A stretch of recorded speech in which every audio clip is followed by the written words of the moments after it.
إسرائيل قادرة ترجع تعمر، بس إسرائيل إذا تدمرت قادرة ترجع تعمر. ونحن فينا نرجع نعمر. كيف؟ غصب عنهم بيدفعوا، هن واجرهم على رقابهم العرب بيدفعوا، هي واجرهم على رقبتهم، هي واجرهم على رقبتهم. ليه؟ لكل حكام بده يدفعوا بالقوه. ليه؟ نحن ما تركنا حدا تخرب بلدانهم. كيف؟ لا هي تهديد؟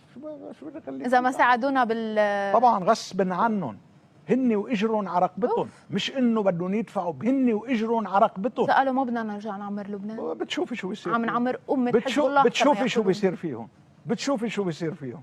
وانا اتمنى على الامير محمد بن سلمان كمان ان يبادر، يعني بلشوا بانه ان بس تتحرك السعوديه بختلف المساله. ليه يعني تسونامي.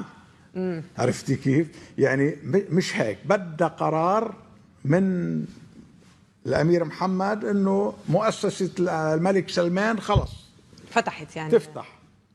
برأيك ليه بعدها ما هالقد فتحت؟ هل بسبب الخلاف السياسي اللي كان بالبلد؟ اسباب عدة، هلا شو بدنا فيها بعدين بنحكي كثير فيها. اليوم مسالم وما بدك تحكي وما لا بس ما